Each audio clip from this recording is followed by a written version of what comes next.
Pinakamalakas na hari. Credit to the author. 221 hanggang 27. Ang mga pangalan po na nandito ay galing sa mga name generator. Kaya kung meron man pagkakatulad sa mga pangalan ng totoong tao o lugar, ito ay tunay na hindi sinasadya. Sa loob ng silid na bato, ang isang tao at isang pusa ay nakaupo sa lupa na naglilinang.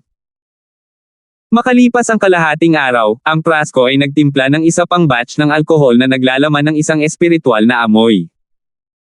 Bagamat hindi ito naging spiritual grade alcohol, sa pamamagitan ng kaliwang mata ni Francis ay masasabi pa rin niya na ang alak na ito ay maaaring mapabuti ang katawan ng mga nasa ascended realm. Nalaman din niya na kapag mas mahaba ang pagtimpla ng prasko, mas mataas ang grado ng alak at magkakaroon pa nga ng pagkakataong lumikha ng tunay na espiritual na alak. Ngunit ang prosesong ito ay mangangailangan ng humigit kumulang 1 buwan. Si Francis at ang maliit na pas ang magnanakaw ay gumawa ng deal na hatiin ang 50 hanggang 50. Ang pagnanasa ng munting pas ang magnanakaw sa alak ay halos umabot na sa antas ng kanyang pagnanasa sa kayamanan. Pagkatapos, tahimik na nagtanim ang tao at pusa sa silid na bato. Pinagsasama-sama ni Francis ang kanyang paglilinang habang sinusubukang ilabas ang higit na potensyal sa loob ng misteryosong likido. Dahil kinain ng munting pas ang magnanakaw ang bangkay ng insekto, hindi pa nito natutunaw ng lubusan. Makalipas ang 2 araw, parehong tumaas ang mga aura na nagmumula kay Francis at sa maliit na pas ang magnanakaw. Hindi alam ni Francis ang eksaktong lakas ng pusa, ngunit hindi dapat magkaroon ng malaking problema sa pag-aalaga nito sa mga core disciple sa loob ng clan. Mayroon na lamang 10 araw bago ang Alliance Banquet at ang aking misyon ay hindi pa tapos. Nagpasya si Francis na bumalik. Ang tao at pusa ay lumipad sa hangin at umalis sa pilak na kristal na parang. Sinuri ni Francis ang mga libingan sa ibaba, ngunit hindi siya nang ahas na lumapit. Iyon ay isang ipinagbabawal na lugar na naglalaman ng Curse of 100 Graves na ang pinagmulan ay nagmula sa mga libingan na ito. Bagamat ang mga katawan sa mga libingan ay namatay na, sila pa rin ang naglalabas ng nakakatakot na aura na nagpapatunay na lahat sila ay nabubuhay sa True Spirit Realm o mas mataas pa kapag nabubuhay. Ang mas malapit na nakuha ang mahiwagang puwersa ng pagguho ay magiging mas malakas din. Bumabalik sa lupa ng mga puting buto. Kinailangan muli ni Francis na harapin ang mga pag-atake ng mga puting kalansay. Kidlat hangin palm. Ginamit ni Francis ang lahat ng kanyang kapangyarihan at hindi kasama ang kombinasyon ng kidlat at hangin, ang kalansay ay nagkalat sa alabok. Sa sandaling ito, maging ang mga skeleton sa Seventh Sky ay madaling inalagaan ni Francis. Matapos lumabas sa lupa ng mga puting buto, lumitaw ang lugar ng ambon. Ang mga libingan ay dapat na maging sentro at sentro ng lugar na ito. Ang lupa ng mga puting buto bilang panloob na bilog at ang lugar ng ambon at ang panlabas na bilog.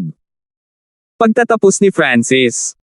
Matapos makapasok sa lugar ng ambon, ang pandaman ng isang tao ay masisira at mawawala ng direksyon. Tungkol naman sa kung matagumpay silang nakatakas ay nakasalalay ito sa swerte. Kapag may pumasok sa lupa ng mga puting buto ay maaapektuhan sila ng kapangyarihan ng sumpa. Sure! Ang Yin Shadow Cloak ay pumutok at si Francis ay naging isang Asher Streak na nagbigay ng paminsan-minsang sizzle ng kidlat na tumalsik patungo sa mga hangganan ng lugar ng ambon. Biglaan. Tila may naramdaman si Francis at agad na nagtago sa likod ng isang malaking puno. Ilang sandali pa, 2 malalakas na aura ang pumasok sa lugar ng ambon. Ang isa sa kanila ay isang matandang nakasuot ng kulay abo habang ang isa ay matandang babae. Ang dalawa ay parehong may hangin ng tunay na espiritu na nakapalibot sa kanila na maaaring makalaban ng kaunti sa mahiwagang kapangyarihan sa loob ng lugar ng ambon. Malinaw, ang dalawang ito ay nasa True Spirit Realm. Ang Forbidden Land of 100 Graves ay talagang naaayon sa pangalan nito. Ang aking espiritual na pakiramdam ay maaari lamang umabot ng hanggang 1 yarda dito. Napabuntong hininga ang matanda na nakasuot ng kulay abong lalaki. Gusto mo pa bang magpatuloy? Ang sumpa mula sa Forbidden Land of 100 Graves ay hindi isang bagay na kayang kontrahin ng mga nasa True Spirit Realm. Noon ang mga nakatakas sa lugar na ito ay lahat ay isinumpa at nabaliw bago mamatay sa loob lamang ng ilang taon. Pangungumbinsi ng matandang babae. Si Francis na nagtatago sa likod ng isang puno ay nakaramdam ng paninikip ng kanyang puso. Hindi niya akalain na ganito pala katikat ang sumpa mula sa Forbidden Land of 100 Graves. Maging ang mga nasa True Spirit Realm na nakaligtas sa paglabas sa lugar na ito ay namatay sa huli. May kaunting sumpang ito pa kaya sa kanya. Bagamat may misteryosong kaliwang mata si Francis, hindi siya sigurado. Higit pa rito, sa hitsura nito ang dalawa sa harap ng kanyang mga mata ay halatang mas malakas kaysa sa mga elder sa clan. Ang matandang ito ay mayroon pa lamang 10 taon ng buhay at imposible para sa akin na makapasok sa True Lord Realm at sa Origin Core Realm sa Area of Dust na ito. Ayon sa mga tala ng Ancient Shrine, kung makakaalis ako sa lugar na ito, ang tsansa ng tagumpay ay hindi bababa sa 10 beses na mas mataas. Puno ng determinasyon ang nakatatandang kulay abong nakadamit. Pinalis ang dalawa sa True Spirit Realm habang nakatitig si Francis. Hindi nang ahas si Francis na gamitin ang kaliwang mata para i-lock sila kahit alam niyang limitado ang pandaman ng isang tao sa lugar na ito. Dahil dito ay hindi naramdaman ng dalawa si Francis na may tulong din ng Yin Shadow Cloak. Ilang sandali pa. Nakarinig si Francis ng mahabang sigaw ang matanda na nakasuot ng kulay abo ay pumasok sa lupa ng mga buto. Ang dalawang ito ay dapat na mga elder ng Ancient Shrine. Hihintayin ko at tingnan ang sitwasyon. Hindi nagpadalos-dalos si Francis. Ang lugar ng ambon ay sa kanyang kalamangan, hindi siya natakot na matagpuan dito. Isang puti mamaya. Isang sigaw ang nagmula sa lupa ng mga buto. Hiu! Ang ingay ng paglipad sa himpapawid ay tumunog, tanging ang kulay abong nakadamit na matanda ay umatras mula sa lupa ng mga buto. Agad na umakyat ang matandang babae at tinanong ang sitwasyon. Puno ng takot ang matanda na nakasuot ng kulay abong damit at hindi mapigilan ang panginginig. Mukha siyang berde, sa wakas ay nagawa niyang magsalita, ang sumpa ay bumalot sa aking katawan at ang aking lakas ng buhay ay pinatuyo. Susunod. Naka-cross-leg sa lupa ang nakaabon na nakadamit na elder at kumain ng ilang espiritual na table task kasama ang babaeng tumutulong sa malapit. Kakaiba ang mukha ni Francis, ano ang nahawa sa matanda na nakasuot ng kulay abong damit. Nakatayo mula sa malayo, ginamit niya ang kanyang kaliwa at inspection. Gayunpaman. Nang makita ng kaliwang mata ni Francis ang matanda na nakasuot ng kulay abo, nanlamig ang kanyang puso at hindi napigil ang huminga ng malamig. Sa kanyang kaliwang mata ay nakita niya ang hindi nakikitang puting mga kamay na may bahid ng dugo na gumagapang sa katawan ng matanda na nakasuot ng kulay abo.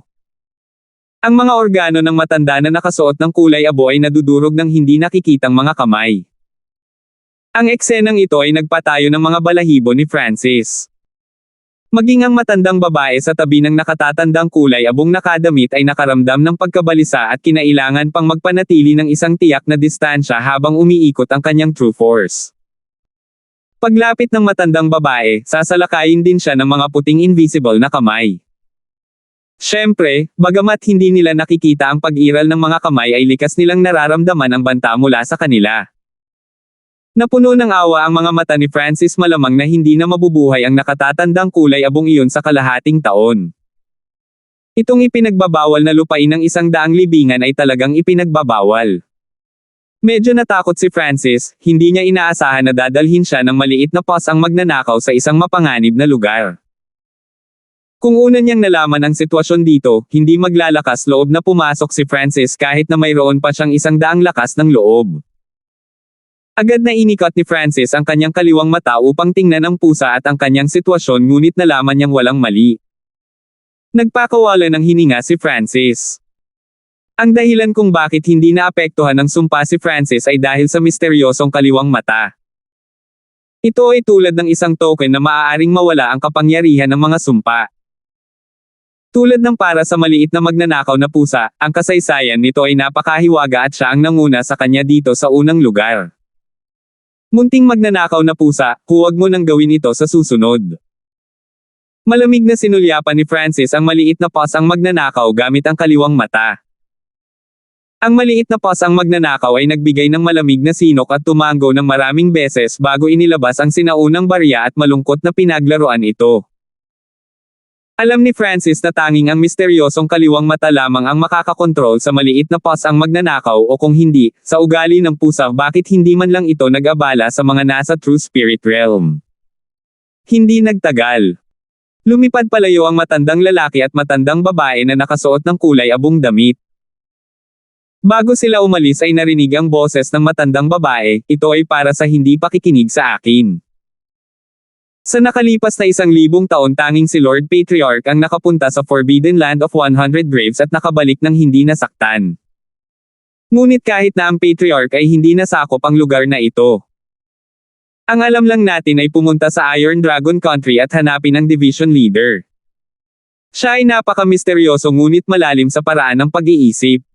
Pagkaalis ng dalawa saglit, lumitaw ang figure ni Francis habang kinusot niya ang kanyang mga mata, ito ba ang Patriarch ang Scarlet Moon Patriarch?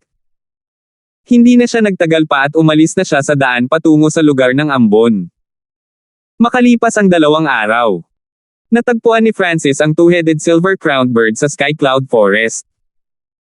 Ang two-headed silver-crowned bird ay isang Panginoon ng kalangitan na ang lakas ay hindi maihahambing sa mga nasa sixth sky. Ngunit ang lakas ni Francis ngayon ay hindi bababa sa 2 beses sa kung ano ang iniwan niya sa clan. Sa isang paghila lang ng luohaw-baw ay nagawa niyang patayin ang isang two-headed silver-crowned bird. Ang misyon ay nangangailangan ng 4 na ulo at si Francis ay nakahanap ng isa pa. Sa pagkakataong ito ay hindi na ito binaril ni Francis. Sa halip ay gumamit siya ng mental energy technique para kontrolin ang two-headed silver-crowned bird. Kung narito ang isang tao mula sa sinaunang dambana ay masindak sila. Si Francis na nasa 5th sky, ay nakontrol ang isang Yao Beast na nasa 6th sky ito ay hindi kapanipaniwala.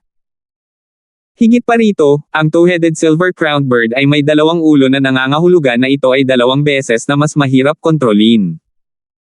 Umupo si Francis sa two-headed silver-crowned bird at bumalik sa Sky Moon Mountain. Ano ang Yao Beast na may 2 ulo?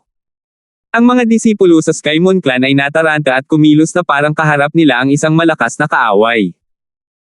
Ang 2 ulo na silver-crowned birds ay walang kalaban-laban na pag-iral kahit para sa mga panloob na disipulo. Nang makita nila si Francis sa ibabaw ng two-headed silver-crowned birds, ang kanilang mga mata ay napuno ng paggalang at paghanga. Nakumpleto ni Francis ang misyon ng pagpatay sa 2 two-headed silver-crowned birds. Ngunit sa hindi inaasahang pagkakataon ay ilang vice-head ang nagbidlaban sa isa't isa para bilhin itong two-headed silver-crowned bird. Gaano kasarap magkaroon ng two-headed silver-crowned bird? Ito ang magiging pinakamahusay na biyahe bukod sa Giant Golden Ashen Eagle. Ang mahalagang bahagi ay mayroong Francis, isang beast trainer, na maaaring makaapekto sa estado ng pag-iisip ng two-headed silver-crowned bird na naging dahilan upang mas madaling sanayin ang ibon. Makalipas ang 1 oras, ibinente ni Francis ang two-headed silver-crowned bird kay Vice-Head Lee at hindi lamang niya natapos ang misyon, nakakuha din siya ng libu-libong substandard na primal crystal na mga bato. Pulang-pula at puno ng ngiti ang mukha ni Vice-Head Lee. Siyempre, hindi ganoon kadaling makuha ang primal crystal stones. Sa mga sumunod na araw, kinailangan ni Francis na gamitin ang kanyang mental energy techniques para tulungan si Vice-Head Lee na sanayin ang two-headed silver-crowned birds. Sa araw na ito, ang pangunahing disipulo na si Balmond ay bumalik mula sa labas at ang kanyang paglilinang ay umabot na sa tuktok ng 5th sky. Ngunit nang makita ni Balmond si Francis, ang kanyang ekspresyon ay kapansin-pansing nagbago sa hindi makapaniwala. Dahil ang cultivation ni Francis ay mas kaunti kaysa sa kanya, na naabot ang pagiging perpekto ng 5th sky, hindi kalayuan mula sa 6th sky. Mukhang sulit ang aking pagsisikap at panganib na kasama. Nag-isip si Francis ng may pagyayabang sa kanyang puso. Ito ang unang pagkakataon na nalampasan niya si Balmond. Sa sandaling ito, ilang araw na lang ang natitira bago ang Alliance Banquet. Mayroon pang 5 hanggang 6 na araw bago ang 13 Clans Alliance Banquet ngunit ang lugar kung saan ito ay medyo malayo sa Sky Moon Mountain, kaya aalis na tayo sa loob ng 2 araw. Pinalis ng unang elder sina Francis at Marson. Nang dama po ang tingin ni First Elder kay Francis, kumislap sa tuwa ang kanyang mga mata. Bahagyang nagbago ang ekspresyon ni Marson, hindi niya akalain na ang junior martial brother niyang ito ay kalahating hakbang na sa 6th sky. Tumayo si Francis habang nasa likod ang kanyang mga kamay habang umiihip sa hangin ang kanyang asher na buhok. Isang ngiti ang gumuhit sa kanyang mga labi at isang hindi maipaliwanag na kumpiyansa ang nagmula sa kanya na mas naging misteryoso sa kanya. Pagkatapos bumalik sa clan, puno siya ng kumpiyansa para sa Alliance Banquet. Mula sa sandaling ito, walang kapangyarihan na makapipigil sa kanyang paglipad. 222. Mukhang nakatagpo ng magandang kapalaran si Francis nang lumabas sa oras na ito. Masayang sabi ng unang elder. Bumilis ang tibok ng puso ni Marcin, masyadong matindi ang pressure mula sa junior martial brother niyang ito. Noong una ay inakala niya na ang pinakamalaking kakompetensya sa loob ng clan ay si Balmond, ngunit si Francis ay tumalon diretso sa Balmond at papalapit na sa kanyang posisyon bilang head disciple. Talaga, ngunit ito ay medyo mapanganib din. Bahagyang natakot pa rin si Francis. Karaniwang umiral ang kapalaran ng may panganib, ito ay isang bagay na parehong alam ni First Elder at Marcin. Walang limitasyong bilang ng mga taong namatay sa paghabol sa kapalaran. Tanging ang mga nakaligtas sa panganib ay mga tunay na henyo. Sa pag-iisip hanggang dito, mas pinapahalagahan ng unang elder si Francis. Ang talento ng huli ay hindi mataas ngunit nakatanggap ng pinakamahusay na mana sa loob ng Floating Crest Palace. Ang 10,000 taong record ng Floating Crest Palace ay sinira niya. At ngayon, ang pagtatanim ni Francis ay tumaas ng husto sa loob lamang ng maikling panahon ng 10 araw. Magkakaroon kaya ng ganitong kapalaran ng isang normal na henyo. Ano ang ibig sabihin nito? Malamang mas malaki pa ang swerte ng batang ito kaysa kay Balmond. Nang mag-isip si First Elder hanggang dito, hindi niya maiwasang matuwa ng bahagya. Mula sa kapanganakan hanggang ngayon, hindi pa siya nakatagpo ng isang henyo na may napakalakas na kapalaran. Kahit si Balmond ay hindi may kumpara kay Francis. Pareho silang lumabas para sa karanasan, ngunit ang pagtaas sa paglilinang ng Balmond ay halatang hindi kasing dami ng kay Francis. Higit pa rito, ang mga may malaking kapalaran ay kadalasang nakakaapekto sa mga tao sa kanilang paligid, kaya't ang linyang, kapag ang isang tao ay tumanggap ng daw, kahit ang mga manok ay aakyat. Nag-aalala si Marcin at hindi alam kung ano ang gagawin sa pagharap sa kanyang junior martial brother na ang lakas ay patuloy na tumataas ng mabilis. Kung magpapatuloy ito sa kanyang posisyon bilang head disciple ay maaaring mawala. Nadatnan din ng unang elder na nag-aalala ang kanyang mga alagad at hindi napigil ang mapabuntong hininga sa kanyang puso. Sa sandaling ito ay nagsalita si Francis, Brother Marcin, huwag kang mag-alala. Hindi ako interesado sa posisyon ng head disciple. Pagkatapos nitong sabihin, nagulat si First Elder at hindi alam ni Marcin kung ano ang sasabihin o gagawin. Ang mga salita ni Francis ay masyadong prangka at medyo walang galang. Ngunit dahil pareho sila ng guro, mas mabuting sabihin ito sa ganitong paraan. Higit pa rito, natagpuan na ni Francis ang buhol sa puso ni Marcin nang sanayin ang huli ng may mental energy. Brother Hanford, may tiwala ka ba na matalo ako? Malungkot na sabi ni Marcin. Ngunit nang sabihin niya ito, hindi siya masyadong kumpiyansa. Sa totoo lang, wala siyang kumpiyansa na manalo sa misteryosong junior martial brother niya. Noong nag-training sila noong huling beses, ang mental energy technique ni Francis ay gumana ng isang beses at ngayon ang cultivation ni Francis ay tumaas ng mabilis. Sa aking kasalukuyang lakas, mayroon akong hindi bababa sa 70% posibilidad na talunin si Orland. Nagbago ang mga salita ni Francis. Hindi niya sinabing kaya niyang talunin si Marcin, ngunit ginamit niya si Orland bilang paksa. Talo kay Orland. Huminga ng malamig si Marcin. Ito ay isang bagay na hindi niya pinangarap na isipin. Bumalik sa three-clan party, ang malakas na lakas ni Orland ay nakatatak sa kanyang puso at nakakumbinsi siyang natalo.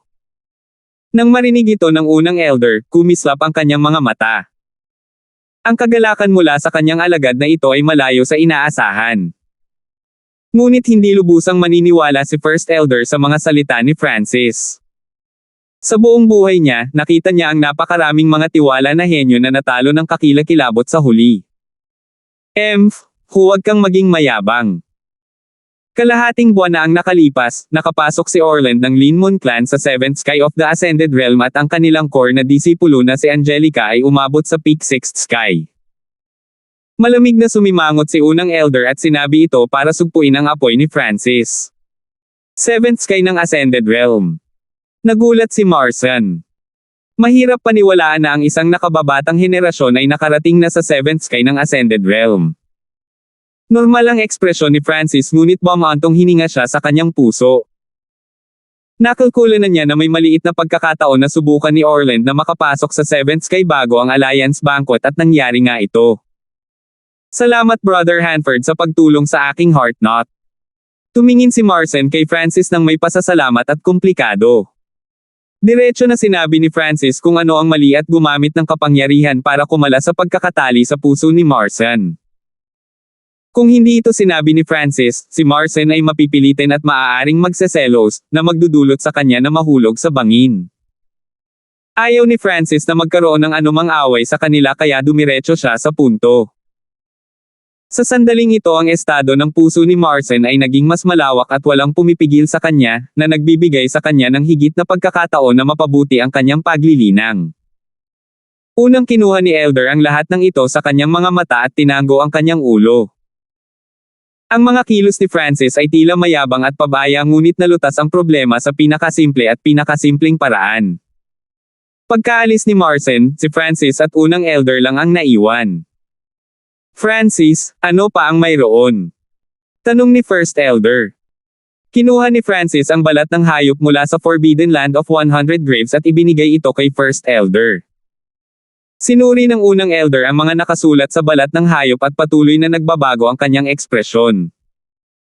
Malinaw na alam ng unang Elder ang mga salitang nakasulat sa balat ng hayop at tila nakakita ng isang uri ng lihim mula dito. Hindi ako makapaniwala na nakaligtas ka sa pagpasok sa Forbidden Lands ng 100 Graves. Huminga ng malalim ang unang Elder at ipinahayag ang kanyang pagkagulat at hindi paniniwala. Ang Forbidden Land of 100 Graves ay isa sa 7 forbidden places sa kontinente at sa nakalipas na 1,000 taon tanging ang Scarlet Moon Patriarch ang nakaatres mula rito nang hindi nasaktan. Hindi pa rin mapakali ang unang Elder at sinuri ang katawan ni Francis. Kung ang disipulong ito ay tinamaan ng sumpa, tataas ba ang aking paglilinang? At gaya ng inaasahan ay walang nakita si First Elder mula sa katawan ni Francis. Kahit natamaan si Francis ng sumpa, malamang na hindi ito masira ng mga nasa True Spirit Realm. Siyempre, ang dahilan kung bakit ibinigay ni Francis ang balat ng hayop kay First Elder ay dahil gusto niyang magtanong. Talaga bang umiiral ang mga ranggo sa pagitan ng clan? Gaano kalakas ang isang Star Clan? Tinanong ni Francis ang kanyang mga tanong. Ito ay isang alamat lamang. Kung ang mga paksayon ay nireranggo ayon sa mga bituin, walang kahit isang puwersa o paksayon ang nakaabot sa itaas ng 1 star sa kasaysayan ng Azure Flower Continent. Napangiti ng mapait ang unang Elder. Natigilan si Francis nang marinig ito. Hindi ba't nangangahulugan ito na ang Broken Moon Clan ay hindi man lang isang star? Ayon sa star rankings, ang 10 pinakamalakas na paksayon sa kontinenteng ito ay halos hindi maituturing na isang bituin. Mahigpit na pagsasalita, tanging ang Scarlet Moon Demonic Religion, mula sa ilang daang taon na ang nakalipas ang maaaring ituring na isang tunay na paksayon ng isang star.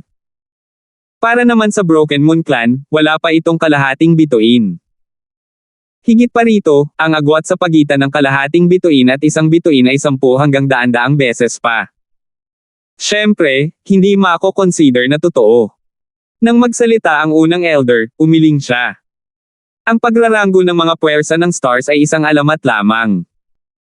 Ayon sa mga ranggo, ang Broken Moon Clan ay hindi kahit kalahating bituin at ang isang Star Forces ay 10 hanggang 100 beses na mas malakas kaysa kalahating Star Forces.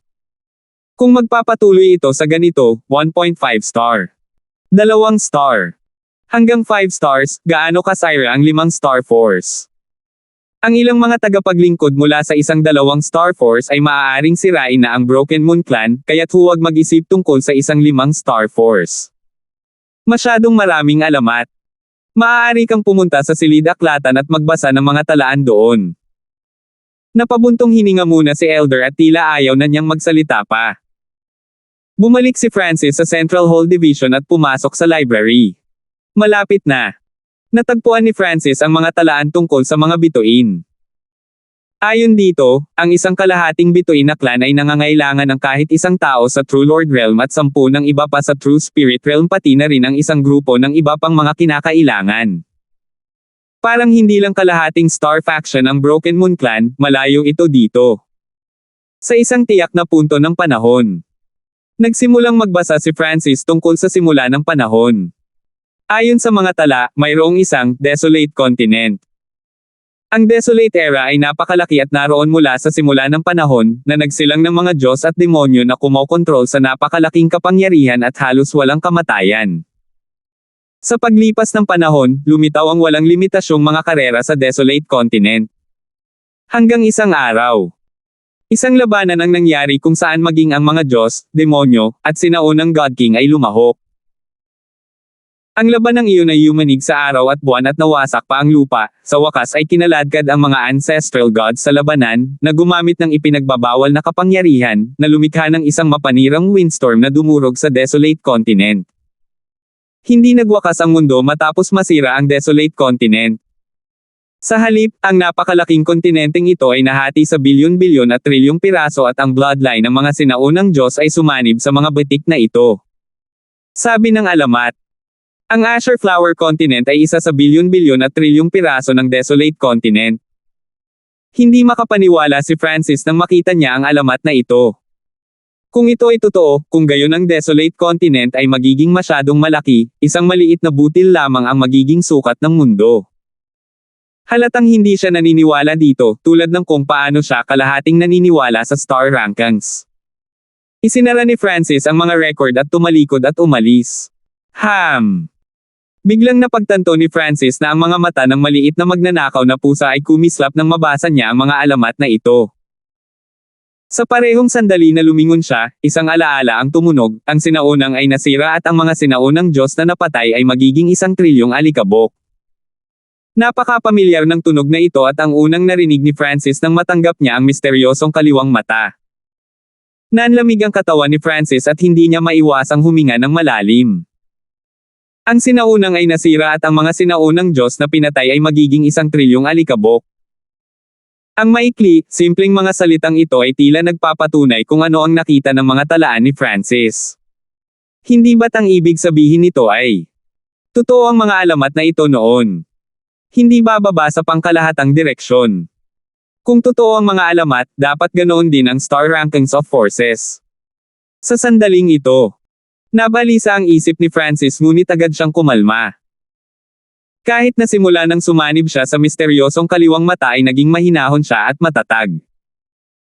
Gaano man kadelikado o kadesperado ang sitwasyon, nagawa pa rin niyang makabawi.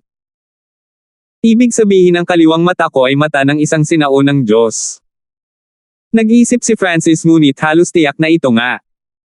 Isang mata na nagmula sa isang sinaunang Diyos na nagmula sa panahon ng Desolate Continent. Si Francis ay lubos na nagtitiwala sa kanyang pagsusuri, syempre, ito ay ipinapalagay na ang mga alamat ay totoo. Sa makatuwid, tatawagin ko ang aking kaliwang mata na espiritual na mata ng Diyos. Bulong ni Francis. Pang pang pang pang. Ang kaliwang mata ay biglang pumikit ng mas mabilis at ang malabong asher na dugo sa kaibuturan ng mata ay tila nasusunog, na parabang isang emperor ang nagising. Isang mas malalim na aura ang sumanib sa bloodline ni Francis na naging dahilan upang maging mas madilim ang kulay ng buhok ni Francis. 223. Naramdaman ni Francis ang mga pagbabago sa kanyang katawan at nakita niya na ang kanyang bloodline power ay naging mas makapal. Bumalik siya sa kwarto. Naglabas siya ng salamin at nakita niyang medyo umitim ang kaliwang mata at buhok niya. Huminga ng mahina si Francis at pinalibot ang kanyang asher na dugo. Agad, isang manipis na layer ng Azure Light ang bumalot sa kanyang balat at nagbigay ito ng kakaiba, ngunit marangal na aura. Naramdaman ni Francis na ang kanyang dugo at mga buto ay napupuno ng hindi maipaliwanag na kapangyarihan at ang kanyang enerhiya ay nadagdagan. Ang aking lakas ay tumaas ng 10 hanggang 20% at tila ako ay protektado. Maingat na siniyasat ni Francis ang mga pagbabago sa kanyang bloodline power. Mayroong 2 pangunahing punto. Isa, ang kanyang bloodline power ay naging mas makapal at ang mga katangian na kanyang nakuha ay tumaas. Dalawa, kapag pinaikot niya ang kanyang bloodline power, isang malasalaming Asher na tato ang bumabalot sa kanyang katawan at ito ang magpoprotekta sa kanya. Naramdaman ni Francis na ang bloodline ng God Spiritual Eye ay isang hakbang pa sa paggising.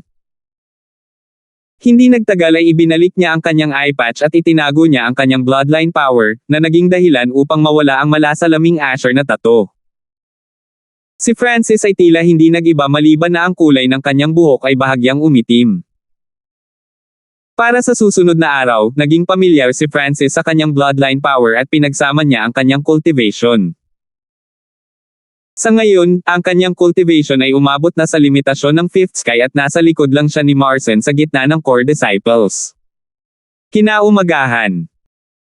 Ang 10 core na disipulo ng Broken Moon Clan ay nakaupo sa 3 magkakahiwalay na lumilipad na hayop at sila ay tumungo sa hilaga. Sa pagkakataong ito, pinamumunuan sila ng Broken Moon Clan Master, First Elder, Granny Rochelle, Emerson Master, Vice Headley at ilang iba pa ng mas matandang henerasyon. Umupo si Francis sa two-headed silver-crowned bird ni Vice Headley at tinulungan niya itong paamuin. Sa puntong ito, ang two-headed silver-crowned bird ay sobrang masunurin na. Si Vice Headley ay puno ng paghanga, kadalasan, ang mga adult na lumilipad na hayop na tulad nito ay napakahirap paamuin. Marami ang kailangang paamuin mula pagkabata. Sa ilalim ng normal na mga pangyayari, aabot sa kalahating taon hanggang ilang taon ang pagpapaamo nitong may sapat na gulang na two-headed silver-crowned bird. Ngunit sa tulong ni Francis, kalahating buwan lang ang kailangan. Si Fulton at Rochelle ay nakaupo din sa two-headed silver-crowned bird, sila ay 2 tao na pamilyar kay Francis. Senior, gaano katagal bago tayo makarating? Masunuring tanong ni Rochelle. Mga 2-3 araw, kasama ang mga pahinga sa pagitan. Sagot ni Vice Headley. Ang Alliance Banquet ay ginanap sa mga teritoryo ng 13 bansa at ito ay sa sikat na Dragon Concealing Lake. Ang lawa na ito ay nasa gitna ng 13 teritoryo ng mga bansa. Sa paglalakbay, nakaupo si Francis na naka-cross-legged at pinaikot niya ang kanyang True Force para maramdaman ang enerhiya ng langit at lupa. Habang pinapaikot ito, ramdam niya ang lakas ng kidlat sa hangin sa itaas. Mula pa noong Floating Crest Trial, ginamit ng lahat ng kakayahan ni Francis ang Lightning Inheritance bilang kanilang pundasyon. Ang Lightning Inheritance ay naglalaman ng bawat aspeto kabilang ang paggalaw, bilis, opensa at depensa. Si Francis ay kasalukuyang may 2 landas ng paglilinang. Ang isa ay ang Lightning Inheritance at ang isa ay Mental Energy. Halos sumuko na si Francis sa pagpapalakas ng katawan pagkatapos ng Floating Crest Trial. Sa orihinal, maaari niyang ipagpatuloy ang paglinang ng 9-twist Golden Wall Technique dahil natapos na niya ang Silver Wall Technique. Ngunit ang pagpapalakas ng katawan ay mahirap at ang pag-unlad ay mabagal. Gumagamit din ito ng malaking halaga ng mga mapagkukunan. Ang 9-twist Golden Wall Technique ay isang peak-tier mortal skill at kung kailangan ito ni Francis, madali niya itong makukuha sa kanyang status sa clan. Kailangang malaman ng isang tao na si Francis ay may mga spiritual tier skills sa kanyang isipan at ang mga normal na spiritual skills ay may mahigpit na pangangailangan. Ngunit hindi sila mas mahusay kaysa sa Lightning Inheritance dahil ang inheritance ay kumpleto sa bawat espiritu. Sa mga tuntunin ng halaga, ang isang mababang antas na espiritual na kasanayan ay talagang hindi kasing husay ng Lightning Inheritance, tulad ng kung paano ang isang spiritual na sandata ay hindi kasing halaga ng isang inheritance item. Si Francis ay nagsagawa ng pagpapalakas ng katawan noong siya ay nasa Consolidate Realm at nagtakda siya ng matibay na pundasyon, kaya naman ang kanyang cultivation ay maaaring mabilis na tumaas. Ngunit ngayon, walang punto sa pagpapalakas ng katawan maliban kung nais ng isa na pumunta sa landas ng pagpapalakas ng katawan. Gaano man kalakas ang katawan ng isang tao, kaya kung durugin ang kanilang depensa sa isang pag-iisip ko at gaano man kalakas ang depensa ng isang tao, kayang basagin ito ng aking Lightning Wind Palm. Tila may naintindihan si Francis. Walang ganoong bagay na pinakamalakas na daw, mayroon lamang ang pinakaangkop na daw. At pinili ni Francis ang mahiwagang mental energy technique at lightning na nagsusumikap para sa pagkawasak. Habang nakaupo at nakakakuha ng pangunawa, biglang nakaramdam si Francis ng sumisikip na layunin ng pagpatay. Bagamat ito ay isang sumisirit lamang at nakatago, hindi ito nakaligtas sa mga sentido ni Francis.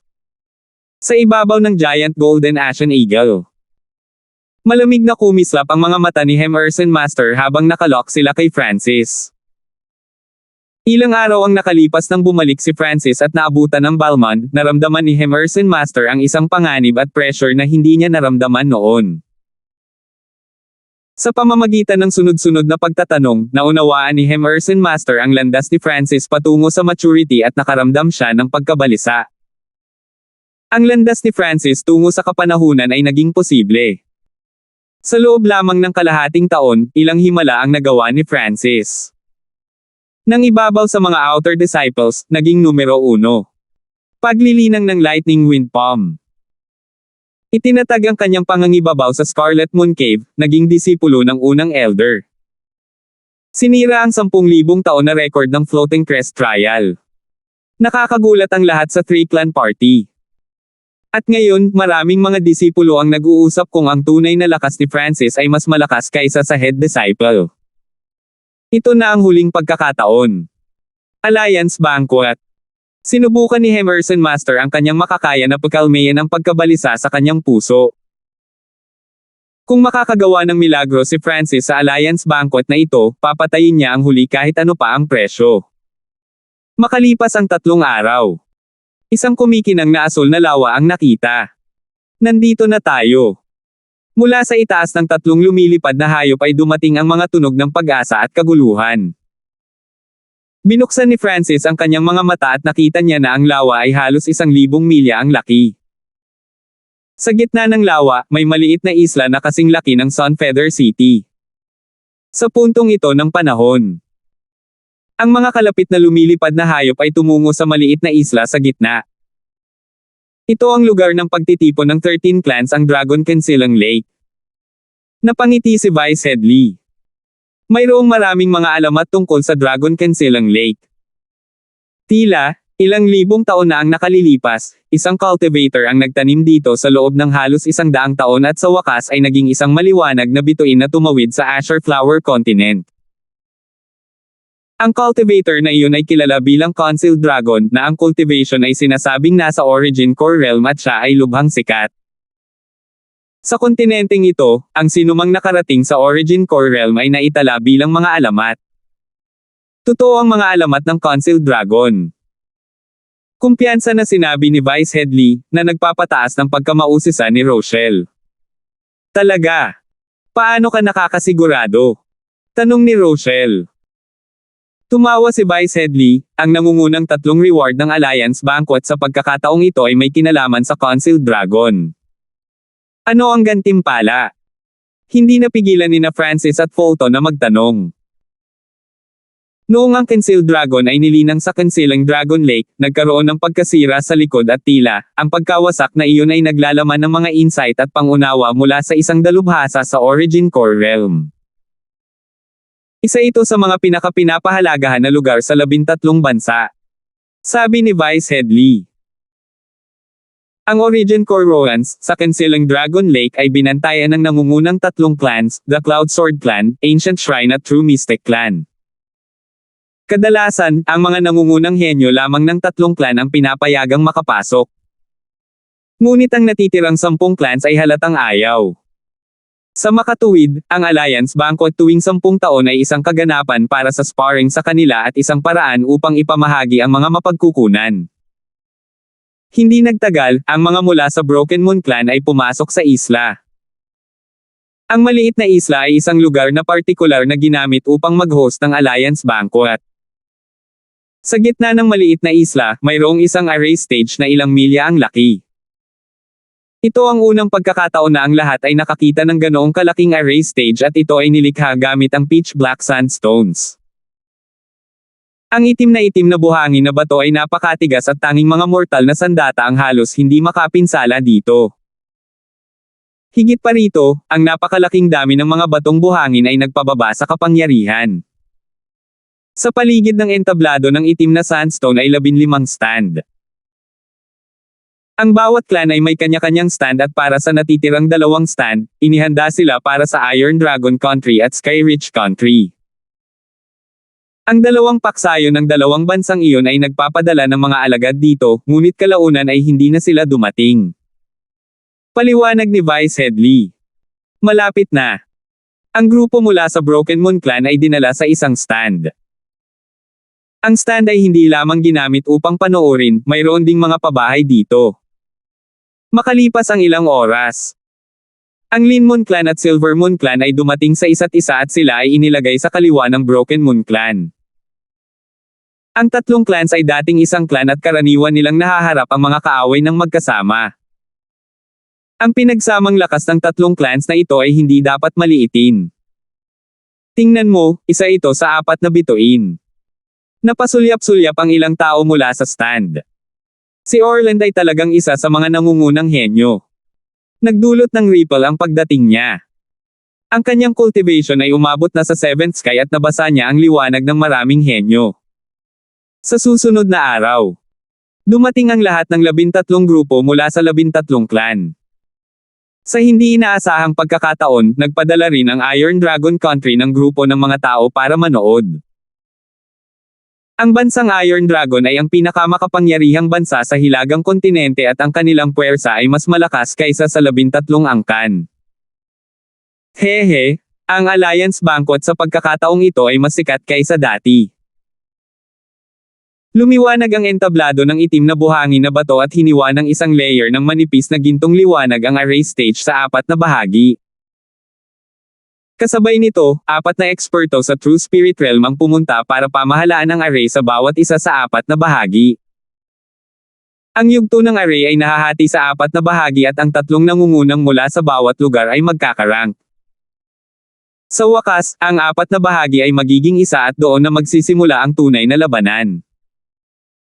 Mula sa mga kinatatayuan ay dumating ang nasa sabik at naghihintay ng mga talakayan. Hindi nagtagal, natapos ng isang eksperto sa True Spirit Realm mula sa Cloud Moon Clan ang lahat ng anunsyo. Ang gantimpala para sa unang pwesto sa Alliance Banquet sa pagkakataong ito ay hindi lamang 10,000 mababang Gradong Primal Crystal na mga bato, magkakaroon sila ng pagkakataong makapasok sa Origin Core Ruins, makakatanggap din sila ng Shedding Spiritual Peel. Isang maliwanag na boses ang narinig. Pagbuhos ng espiritual na tableta. Ang impormasyon tungkol dito ay lumitaw sa isipan ni Francis. Kasabay nito, nagkagulo ang lahat. Si Vice Headley ay puno ng pananabik at pagkabigla, hindi ako makapaniwala na ang Alliance Banquet ay nagbibigay ng Shedding Spiritual Peel sa pagkakataong ito. 224. Nang marinig ang 3 salitang Shedding Spiritual Peel, naramdaman ng mga kalahok na disipulo ang pag-agos ng kanilang dugo at ang ilan sa mga nakatatandang henerasyon ay hindi maiwasang matigilan. Bilang isang gumagawa ng tableta, ang impormasyon tungkol sa tableta ay lumitaw sa isip ni Francis. Ang Shedding Spiritual Peel ay isang tier 3 spiritual peel at ang epekto nito ay nakatulong ito sa mga nagsisikap na makalusot sa True Spirit Realm ng 20%.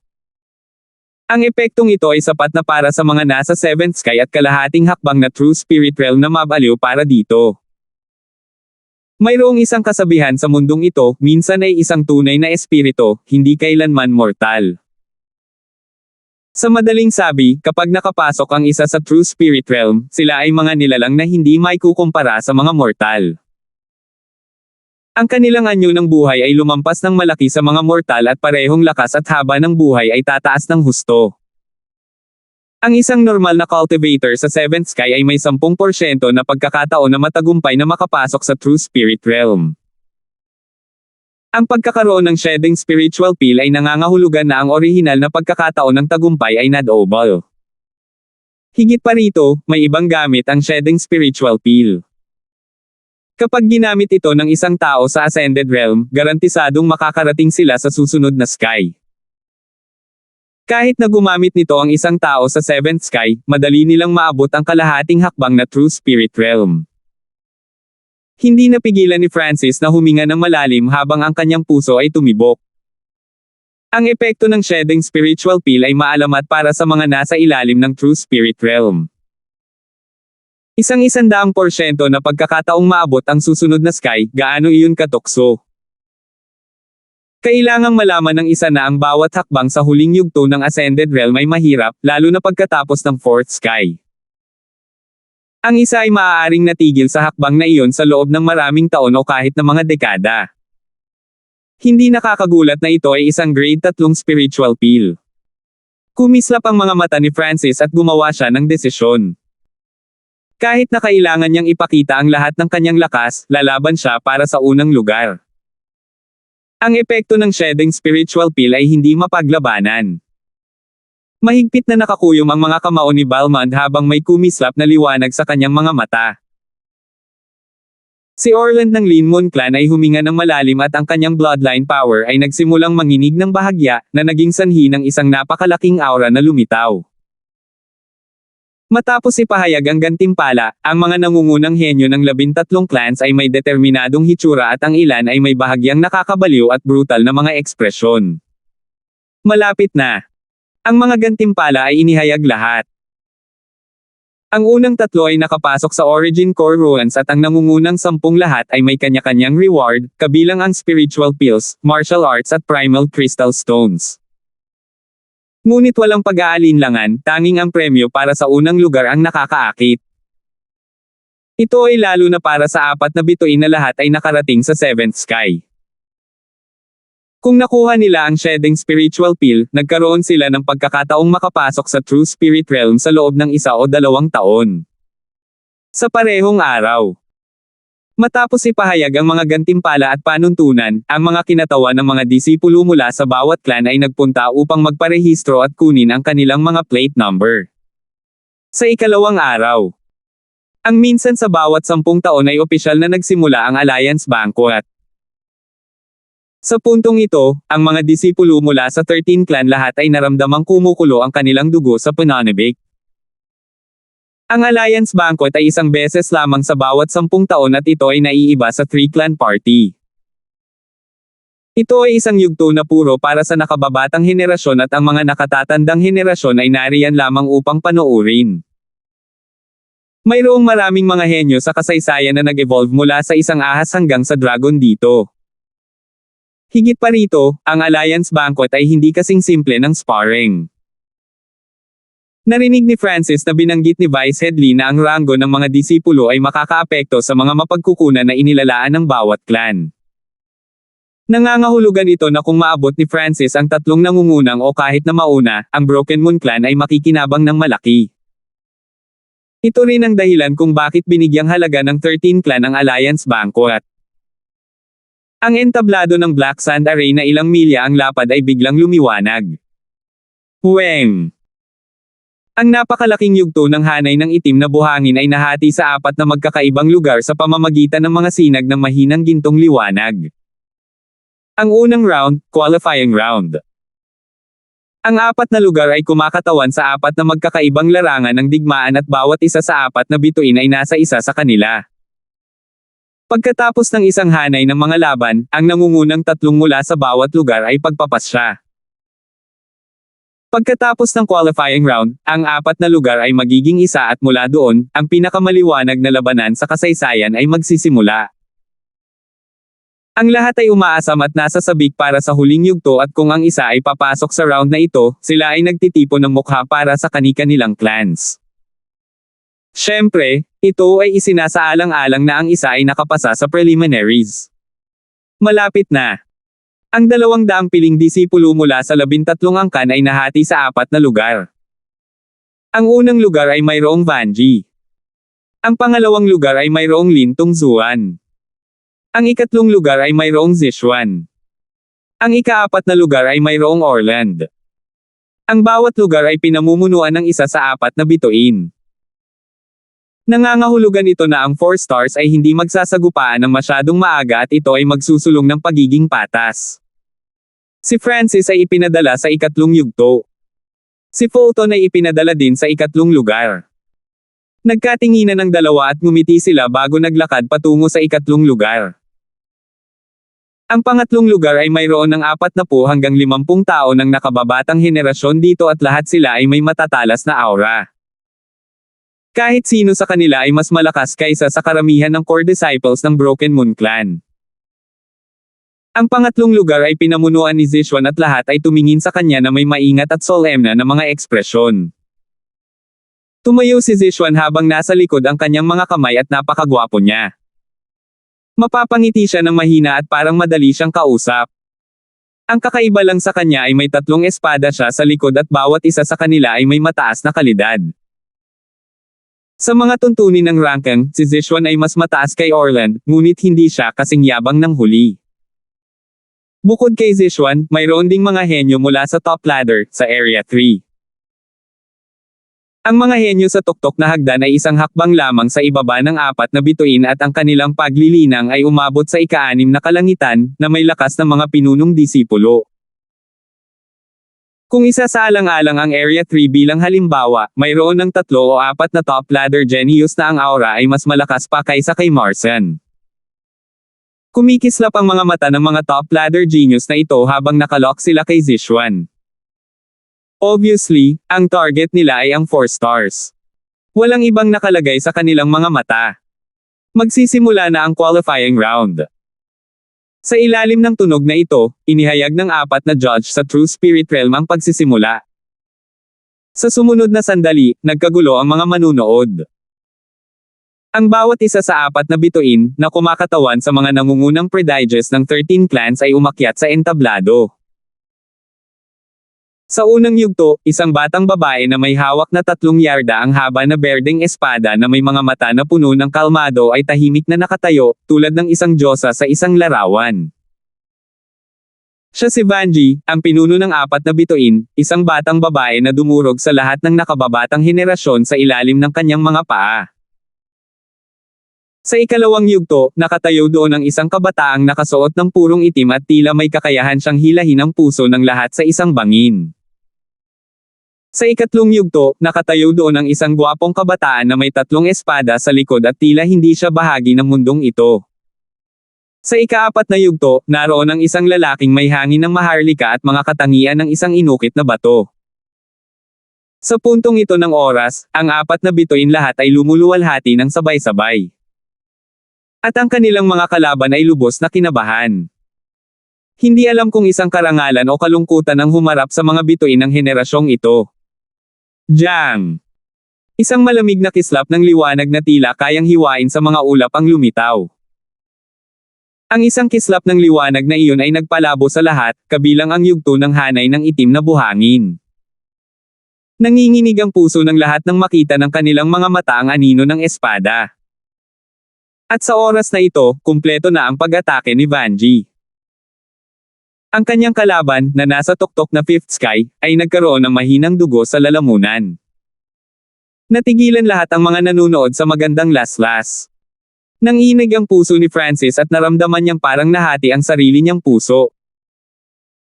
Ang espadang iyon ay tila nagagawang maglaslas sa kamalayan ng isang tao at sirain ang lahat ng may pakiramdam ng kalungkutan. Tama yan. Nakaramdam ng kalungkutan si Francis mula rito. Isang kalungkutan mula sa isang nakatayo sa tuktok ng bundok. Sa halos parehong oras, natapos na nina Clint, Zichuan at Orland ang kanilang mga laban. Plop! Tahimik na bumagsak sa lupa ang kalaban ni Clint habang umaagos ang dugo sa kanilang mga mata, ilong at tainga. Ang mga kalaban ni Clint, na siyang head disciple ng Ancient Shrine, ay laging natatalo ng walang tunog. Sa 3 lugar. Shua!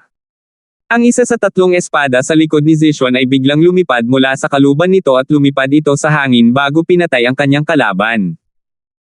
Pag-atake sa hangin gamit ang kanyang espada sa ganap na pangangibabaw.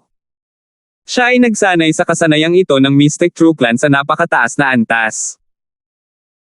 Naramdaman ng grupo ng mga tao sa 3 lugar na nanlamig ang kanilang mga puso at may ilan na namumutla ang mukha. Ang mga kilos ni Zichuan ay parang isang Diyos. Hindi mapigilan ni Francis at Lin Frien ang pagkabigla sa kanilang mga puso. Ito ang unang pagkakataon na nakakita sila ng katulad nito. Ang napakaganda, hindi kapani-paniwala at walang kapantay na kapangyarihan ay nagmula kay Zichuan. Ang Mystic True Clan ay tila hinahabol ang Mystic Door para sa buhay na walang hanggan at mayroon silang mga mahiwagang pamamaraan. Bago magsimula ang Alliance Banquet, sinaliksik ni Francis ang iba pang clans. 4 na lugar. Itinuro ni Orland ang kanyang daliri at isang malamig na liwanag ng buwan ang nagpalipad sa kanyang kalaban habang sabay na dumudura ng dugo. Malutong at simple. Sa maikling panahon ng isang hininga, agad na napatay ng 4 stars ang kanilang mga kalaban. Ang pinakamabilis na tao ay sina Vanji at Clint, na natapos na ang kanilang mga pag-atake bago pa man mag-react ang sinuman. Kahit ang mga kalaban nila ay hindi nakita kung paano sila natalo. Ang 4 na bituin ay talagang mas malakas kaysa sa iba. Huminga ng malalim si Francis nang makaramdam siya ng matinding pressure. Ang lakas na ipinakita ng 4 star sa unang round ay hanggang dulo lang ng iceberg. Ang kanilang tunay na lakas at mga nakatagong baraha ay hindi maisip. Ang hitsura ng 4 na bituin ay nagpapaliwanag sa buong kapaligiran. Pagkatapos nito, nagsimula ang 4 na lugar sa susunod na round ng mga laban. Bumalik ang atensyon ni Francis sa 3 bahagi. Bukod kay Zishuan, mayroon ding mga nangungunang henyo sa hagdan na mas makapangyarihan kaysa kay Marcin at may potensyal na lumaban para sa ranggo ng 4 stars. Naisip muna ni Francis na kailangan niyang maghintay ng hindi bababa sa kalahating araw para sa kanyang turn, ngunit turn na niya sa 4 round. Ang kalaban ni Francis ay isang asul na nakasuot na batang babae na may magagandang kilay at hangin ng isang tao na tumanggi sa sinuman mula sa 1,000 milya. Ang kagandahan at aura mula sa babae ay naging dahilan upang gumalaw ang mga ekspresyon ng maraming tao sa Area 3 at maging si Zishuan ay napatingin sa kanya. Naramdaman ni Francis na ang babaeng ito ay hindi simple, masasabi niya sa hitsura ng pakikiramay sa kanya mula sa karamihan sa paligid ng entablado. 225. Ang babaeng nakasuot ng asul na babae ay isang kagandahan, at nakatanggap siya ng atensyon sa 3 lugar na bahagyang mas mababa sa lugar ng Zishuan. Sa lahat ng Alliance Banquet, ang tanging maihahambing sa kanya sa hitsura ay sina Angelica at Vanji. Sa sandaling umakyat siya sa entablado, nakuha niya ang atensyon ng buong alyansa. Hehe, si Liza Gu, ang head disciple ng Secluded Jade Palace, at maaabot niya ang top 10 o higit pa. Ang swerte ng batang iyon sa mga babae ay hindi masama, ngunit hindi siya magkakaroon ng pagkakataong matikman ang mga ito. Ang ilan sa mga elite na disipulo ay tuwang-tuwa na tumingin kay Francis. Si Liza Gu ay ang head disciple ng Secluded Jade Palace at ang clan ay natatangi sa 13 clans. Lahat ng mga alagad ay magagandang babae. Ang kalaban ni Francis ay siya. Nagbago ang ekspresyon ng Broken Moon Clan Master. Si Liza ay sikat sa 13 angkan. Nabalitaan na kahit si Orland ay hinabol ang babaeng ito, ngunit natapos ito ng kabiguan. Mula dito, makikita ng isa ang kanyang mga pamantayan. Ang mataas na awtoridad ng Broken Moon Clan ay may mga solemn na ekspresyon. Bagamat malakas si Francis, wala silang ganap na pagtitiwala sa kanya. Dahil sa usapin ng lakas, mas malakas pa si Liza kaysa kay Marcin. Tanging si First Elder lang ang kalmado habang nakatitig sa 3 bahagi at naisip niya sa kanyang puso, Francis, ang layunin mo ay maging isang bituin, kung hindi mo man lang malagpasan ang yugtong ito kung gayon. Sa oras na ito, maririnig ang tawanan ng mga babae mula sa ilang nanunood na stand. Haha, madaling manalo si Sister Gu. Postahan ako na gagawin ni Sister Gu sa loob ng ilang hakbang. Pusta ako ng 7 galaw. 3 galaw ang taya ko. Ang mga boses na ito ang naging dahilan upang tumingin ang mga nakatataas sa Broken Moon Clan. Mukhang nasa tabi lang nila ang mga pinapanood na stand ng Secluded Jade Palace. Ang Broken Moon Clan Master at Elders ay may mga pangit na ekspresyon. Masyadong mayabang ang Secluded Jade Palace. Parang nakaramdam ng kawalang kasiyahan mula sa Broken Moon Clan, isang dilag na nakadamit ng asul mula sa Secluded Jade Palace's stand ay tumingin at nagsabi, "Oh, so it's the fellow Daoists from the Broken Moon Clan. You all don't need to worry, Liza will pigilan ang sarili niya." Pagkatapos nitong sabihin, lahat ng nasa spectating stand ng Secluded Jade Palace ay nagsimulang tumawa. Ang mga ekspresyon ng Broken Moon Clan Master at Elders ay naging mas pangit. Tagong Jade Palace Master, huwag mong sabihin ang iyong mga salita ng masyadong maaga. Ang mga mata ng Broken Moon Clan Master ay kumislap habang siya ay gumanti. Ang secluded Jade Palace Master ay hindi nag-isip ng gayon at isang mapanuksong ekspresyon ang lumitaw sa gilid ng kanyang mga labi, na para bang siya ay masyadong nakakainsulto upang ipaliwanag. Halatang tiwala siya sa lakas ni Liza. Hindi pa natatalo si Francis dati. Ibinuko muna ni Elder ang kanyang bibig at dahan-dahan siyang nagsalita. Ang kanyang iilan at simpleng mga salita ay puno ng kumpiyansa at naging sanhi ito ng panginginig ng puso ng mga nakatataas sa parehong clans. Hindi kailanman nawala dati. Gaano karaming bigat ang nilalaman ng mga salitang ito. Ang mga mula sa Broken Moon Clan ay hindi maiwasang maalala kung paano bukod sa sinadyang matalo si Francis kay Rina, hindi pa talaga siya natalo noon. Bahagyang nagbago ang ekspresyon ng secluded Jade Palace Master, ang kabataang iyon ay iyong disipulo. Sa sandaling ito, sa entablado ng tatlong bahagi, nagsimulang magpalitan ng suntok ang dalawa. Napakabilis. Ang mga nanunood na elite na disipulo ay lahat ay nagpipigil ng hininga. Si Francis at Liza ay walang sinabing walang kwenta noon. Nagkatinginan lang sila ng isa o dalawang buntong hininga bago agad kumilos. Kahit na si Liza ay tila mahina at mahinahon mula sa labas, siya ay may pagmamataas sa kanyang mga buto na naging dahilan upang hindi niya ilagay ang kabataan sa harap niya sa kanyang mga mata. Iniisip kung paano niya tinanggihan si Orland, paano niya ilalagay sa kanyang mga mata ang isang hindi kilalang kabataan. Gayunpaman, sa sandaling nagpalitan sila ng suntok, nagbago ang kanyang ekspresyon. Kalmado at malamig ang binata sa kanyang harapan. Kasing bilis ng kidlat ang kanyang mga kilos at walang kahinaan ang kanyang bilis pati na rin ang paggalaw. Casual niyang dissolve ang mga atake niya. Pang! Ang pangalawa na nakipagsagupaan siya kay Francis, isang nakakamanhid na pakiramdam ng kuryente ang dam alloy sa kanyang katawan. Sa tatlong galaw lang.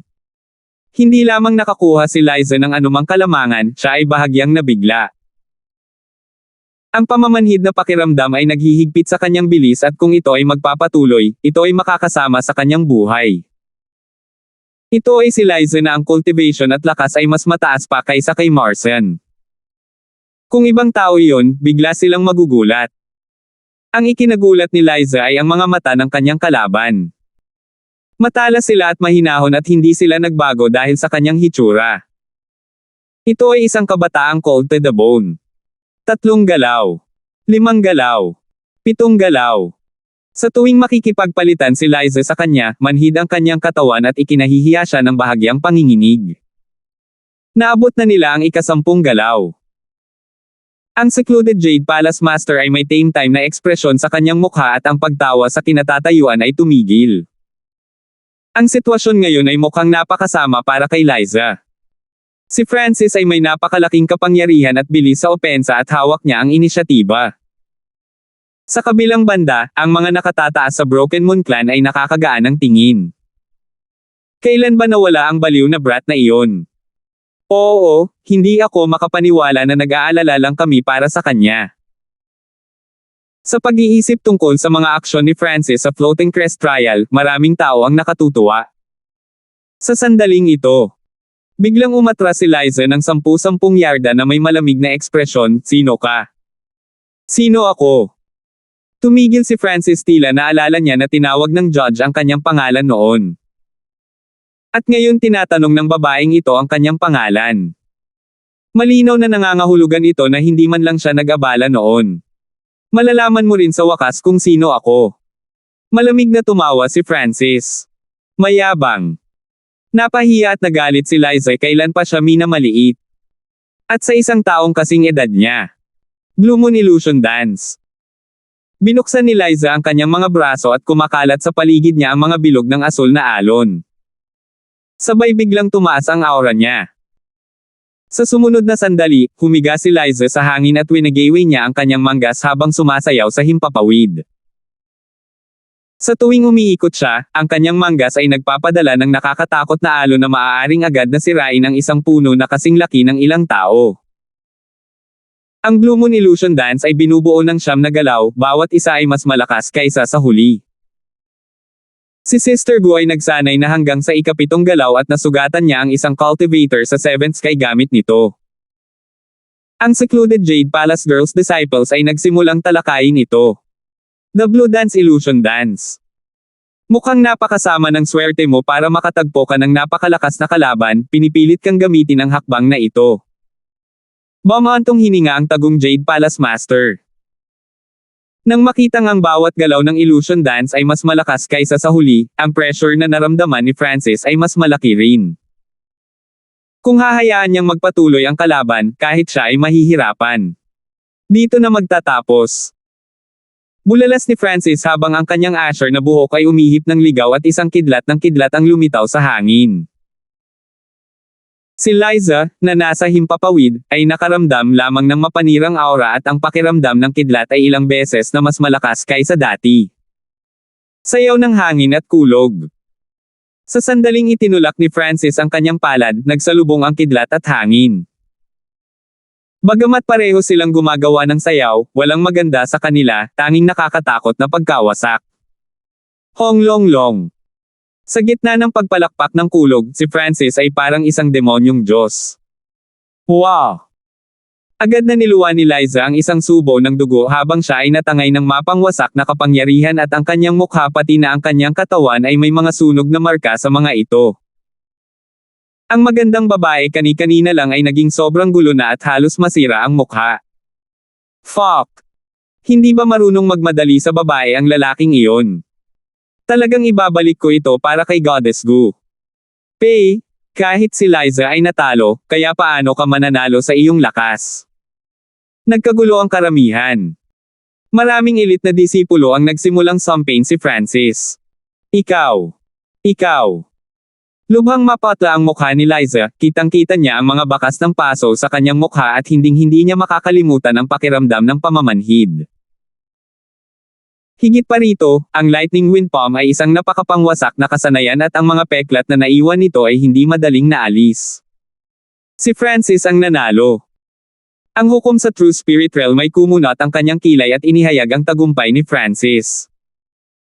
Bihira lang makakita ng mga ganitong kabataan na nagawang makasira ng mga ganitong dilag. Kaya tinawag kang Francis. Ang kahihiyan ngayon at ang peklat sa aking mukha. Sabi ni Liza sa pamamagitan ng pagngangalit ng mga ngipin. Sorry, hindi ko sinasadya. Pinutol ni Francis ang kanyang kalagitnaan ng pangungusap at ang kanyang asher na buhok ay umihip sa hangin, na ginawa siyang tila malamig at misteryoso. Pagkatapos ay matagumpay siyang lumabas ng stage. Hindi ko naman sinasadya. Nabulunan ang lahat at may makukulay na ekspresyon. Sa harap ng lahat, muntik na niyang masira ang anyo ng isa sa mga pinakakaakit-akit na babae sa 13 clans at di niya sinasadya. Masyadong casual ang lalaking ito. Baliw ang lalaking iyon. Hindi mo ba nakikitang isa lang ang mata niya? Talagang weirdo siya. Lahat ay tumingin kay Francis na may maingat na ekspresyon. Ang baliw na lalaking iyon ay nakasugat pa ng isang dilag tulad ni Liza, na nakakaalam kung ano ang gagawin niya kung ito ay ibang tao. Liza, okay ka lang ba? Ang malinaw na boses ni Zishuan ay tumunog at bilang isa sa 4 na bituin, ang kanyang mga salita ay may malaking kahalagahan.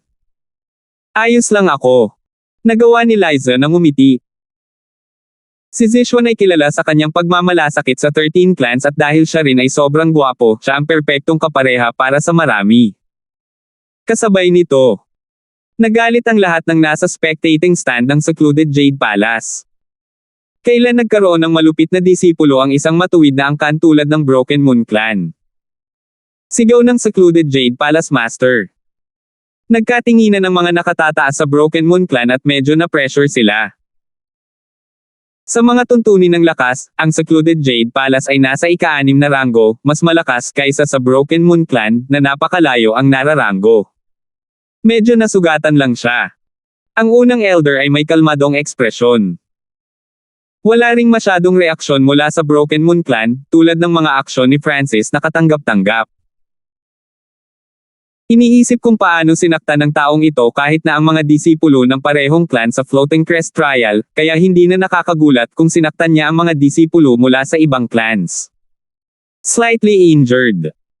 Hindi mo ba alam na ang hitsura ay napakahalaga para sa isang babae? Ang secluded Jade Palace Master ay halos sumabog sa galit, ang kanyang mahalagang disipulo ay halos pumangit, paanong hindi siya masasaktan? At ang labis na ikinagalit niya ay ang pinakamalakas na head disciple ng kanyang clan ay madaling natalo sa isang hindi kilalang disipulo. Ikatlong lugar.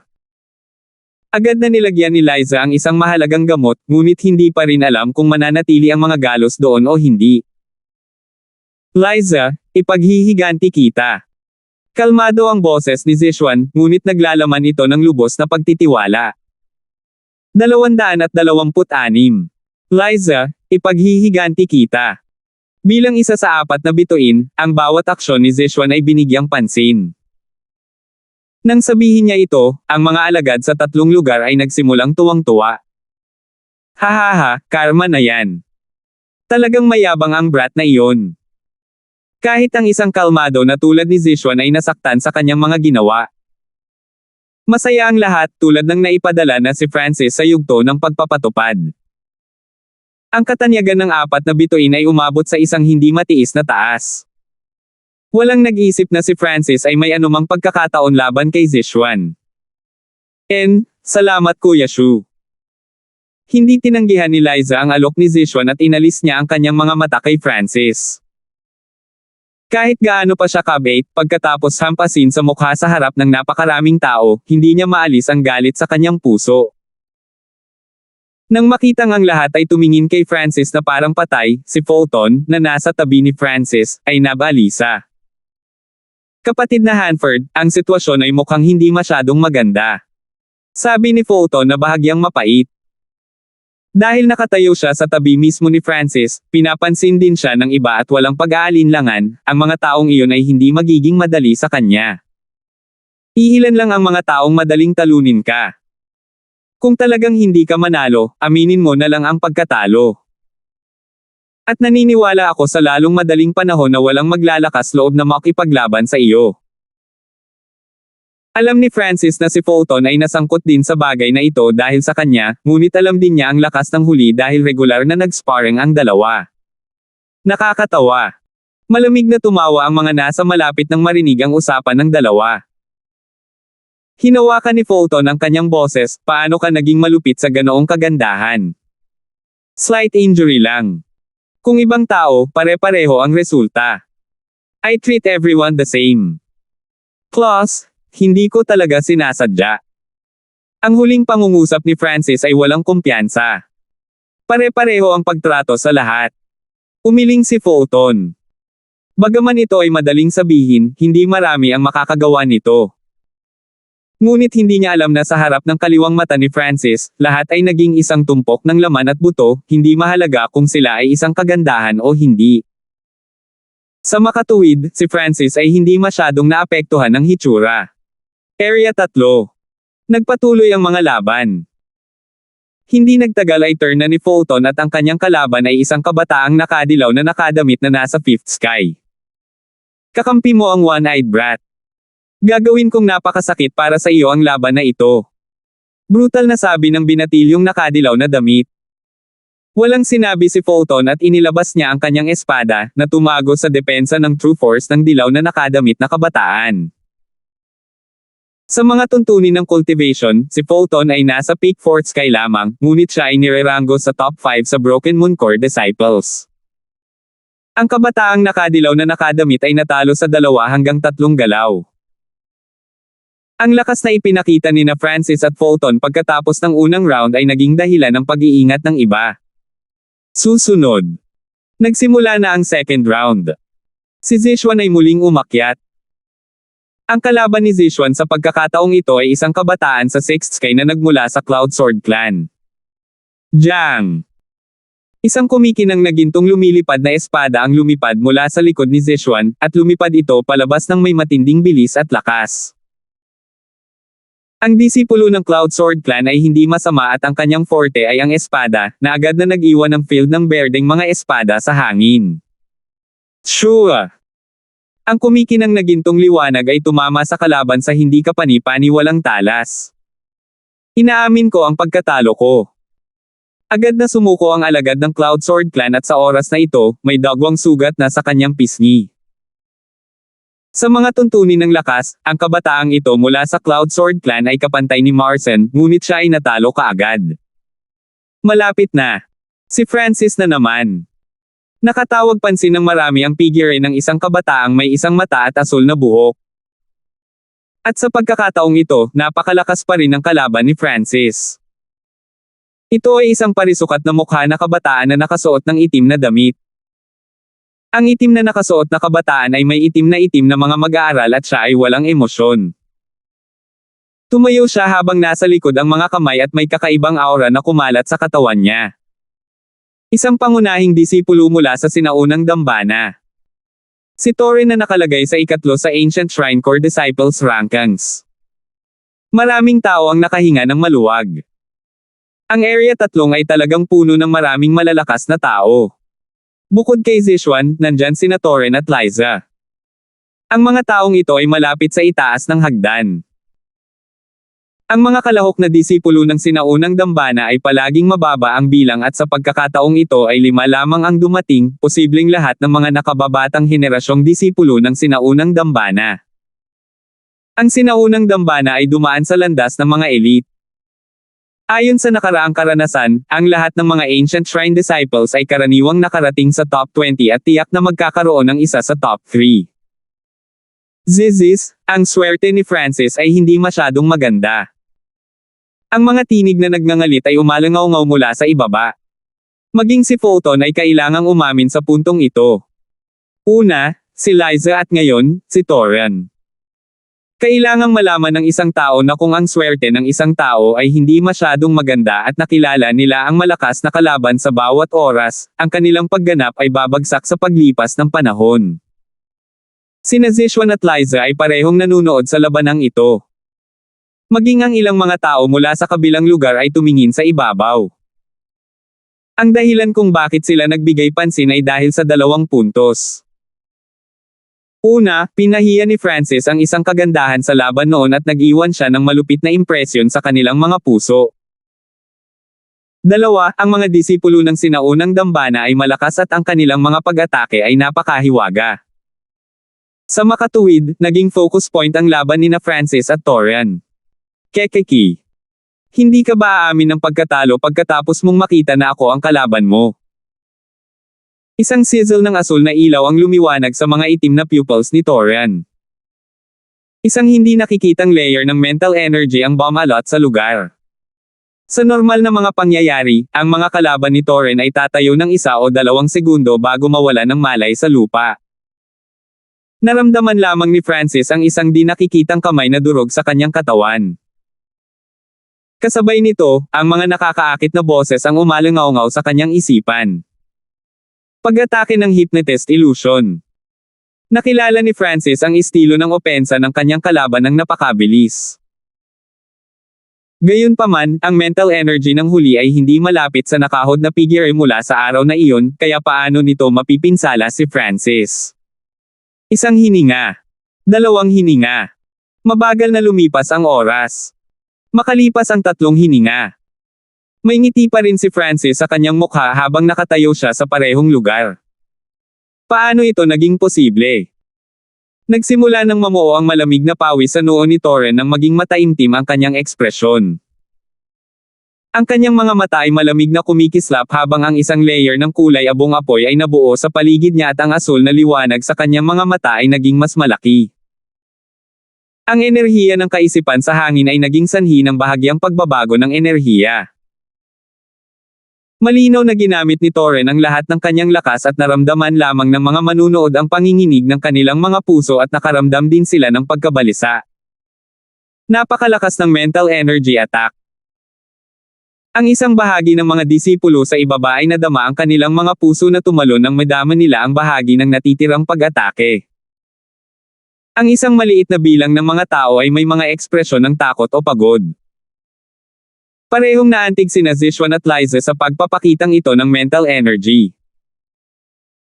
Ang mga pag-atake ng mental energy mula sa ancient shrine ay talagang mahirap hadlangan at maraming mga disipulo ang kulang sa pagtutol laban dito. Gayunpaman, lumipas ang mga segundo at segundo. Pagkatapos ng 10 paghinga, ang likod ni Torren ay basang-basa sa malamig na pawis, ngunit si Francis ay hindi nasaktan. Natigilan lahat ang mga nanonood. Maging ang mga nakatataas sa ancient shrine ay may mga solemn na ekspresyon. Isang liwanag ang kumislap kay Clint, isa sa mga bangungot na mata ng 4 na bituin, mayroon kayang kayamanan ang taong ito na lumalaban sa mga pag-atake ng enerhiya ng pag-iisip. Mukhang ito ang pinakamahusay na magagawa mo. Ngumiti si Francis. Siya lang ang magiging casual sa harap ng mental energy attack. Brat, huwag mong isipin na dahil lang sa kaya mong harangan ang pag-atake ng mental energy ko ng isang kayamanan, binibigyan ka nito ng karapatang maging mayabang. Sumuko na si Torren sa paggamit ng mental energy attacks at pinag-cruise niya ang kanyang mga palad, pinalapot ang isang layer ng kulay abong liwanag na naging sanhi ng pagtaas ng kanyang malamig na aura. Dahil ang ancient shrine ay nireranggo sa second sa 13 clans, malinaw na hindi lang sila umaasa sa mental energy techniques o kung hindi nila kayang panghawakan ang titulong second ng napakatagal. Lumuhod. Bulalas ni Francis at ang hangin ay tila sumabog sa kulog habang ang isang layer ng mental energy ay bumabalot kay Torren. Wow! Tumagas ang dugo mula sa mga orifice ni Torren habang nakaluhod siya sa lupa na may plop. Naramdaman ng mga taong nanunood sa ibaba na kumukulo ang kanilang dugo nang marinig nila ang sigaw ni Francis. Anong klaseng pag-atake yan? Parang isang mental energy attack din ito. Nagkaroon ng diskusyon ang mga tao habang nakatingin sila kay Francis nang hindi makapaniwala. Isang sigaw lang mula kay Francis ay nasugatan si Torren. Sa ikalawang pagluhod ni Torren sa lupa, isang malamig na liwanag ang kumislap sa mga mata ni Francis habang siya ay nagpadala ng malamig na aura na naging sanhi ng kanyang lugar na parang impyerno. Ang lakas ng mental na enerhiya. Ikaw din. Nagawa ni Torren na pumiga habang nakahiga siya doon na walang lakas. Si Francis ang nanalo. Inihayag ng hukom ang tagumpay ni Francis. Ang lakas ng pag-iisip ng brat na iyon ay mas malakas kaysa sa disipulo mula sa sinaunang dambana. Tingnan mo, ang labanan at layunin ng pagpatay ni Francis ay tumaas. Ang labanang ito ay yumanig sa 4 na lugar. Lumabas ng stage si Francis, malamig pa rin at walang emosyon. Ang masamang tingin mula sa kanyang buhok na umiihip sa hangin ay tumatak ng malalim sa puso ng lahat. Area 3. Sa pagtingin kay Francis na papalapit, ang mga disipulo ay puno ng pag-iingat at takot. Hindi napigilan ni Liza na huminga ng malalim. Hindi niya akalain na magiging ganito kalakas at misteryoso ang taong ito. Mula sa sandaling ito, kumalat ang pangalan ni Francis sa Alliance Banquet. Ang unang itim na kabayo ay lumitaw sa Alliance Banquet at ang kanyang lakas ay maihahambing sa tuktok ng hagdan. Ang antas ng mental energy na ito ay hindi sapat para sa mga bituin. Ito ay ilang tier na mas mababa kaysa sa Heavenly Absent Eyes ni Clint. Mahirap abutin ang ganoong mataas na mastery sa pamamagitan ng pagsasanay ng mental energy at lightning sa parehong oras. Nanghihinayang sabi ni Zishuan. Bilang isa sa 4 na bituin, ang kanyang kaalaman at kaisipan ay nasa ibang antas. Hindi niya makita noon si Francis at baka naisip niya na may sorpresa. Ngunit pagkatapos makita na ang huli ay tumutok din sa mga diskarte sa enerhiya ng pag-iisip, nawalan siya ng interes. Naalala ni Zishuan ang sinabi sa kanya ng kanyang guro, ang focus ay ang landas patungo sa rurok ng tagumpay. Si Vanji ay isang taong tulad nito. Ang kanyang isang espada ay umabot na sa tugatog. Ano man ang mayroon ka, lakas ng kaisipan o pagpapalakas ng katawan, lahat ng ito ay hiwain ng isang espada. Siyempre, ang pangangatwiran na ito ay naging pundasyon din ng mundong ito. 227. Si Zishuan ay hindi lamang ang taong nakakaalam ng pangangatwiran ng pagtutok. Alam din ito ni Francis. Ito ang dahilan kung bakit siya ay sumuko sa pagpapalakas ng katawan. Kahit na ang pagpapalakas ng katawan ay malakas, ang paglilinang nito ay napakahirap at ito ay maghihigpit sa pag-unlad. Walang tigil ang mga labanan sa 4 na lugar ng Alliance Banquet. Ang mga mata ni Francis ay hindi lamang limitado sa Area 3. Tinitingnan din niya ang mga labanan sa ibang mga lugar, lalo na noong lumaban ang 4 stars. Ayaw palampasin ni Francis ang alinman sa kanilang mga laban at ang 4 na bituin ay nanalo sa halos lahat ng kanilang mga laban sa isang galaw. Siyempre, hindi lang si Francis ang lumitaw na itim na kabayo. May 3 hanggang 4 pang itim na kabayo na sumulpot sa kanya. Ang mga itim na kabayo ay hindi sikat, ngunit ang kanilang lakas ay namumukod tangi at napatunayan ito sa pamamagitan ng pagtalo sa mga matandang elite. Kinilala ni Francis sina Balmond at Angelica bilang 2 sa kanila. Parehong sina Balmond at Angelica ay mga prodigy na nakatanggap ng inheritance at bukod sa 4 stars, madali silang nanalo sa kanilang mga laban. May isa pang kabayong itim na nagngangalang Chuan, na ang lakas ay pagpapalakas ng katawan. Ang katawan ni Chuan ay umabot sa isang hindi kapani-pani walang pamantayan na gawa niyang harangan ang mga nasa 6th sky gamit lamang ang kanyang katawan. Ang head disciple ng Broken Moon Clan na si Marcin ay nagulat sa lahat sa kanyang performance, ngunit natalo siya ni Chuan sa halos 100 move exchange. Si Chuan ay nasa 6th sky at idinagdag ang kanyang nakakatakot na pagpapalakas ng katawan, parehong nakakatakot ang kanyang opensa at depensa. Ito ay lalo na para sa kanyang depensa at iyon ang pangunahing dahilan ng kanyang pagkapanalo. Mukhang ang head disciple ng Broken Moon Clan ay ganoon lang. Tumawa si Chuan. Pagkatapos ng 100 o higit pang mga galaw, si Marcin ay humihinga samantalang ang bilis ng paghinga ni Chuan ay normal. Agad na ipinakita ang pagkakaiba ng dalawa. Si Chuan ang pinakamalaking itim na kabayo pagkatapos ni Francis at ang kanyang katanyagan ay nasa ibaba lamang ng 4 stars. Sumulyap ang mga mata ni Francis sa katawan ni Chuan at hindi na binigyan ng pansin.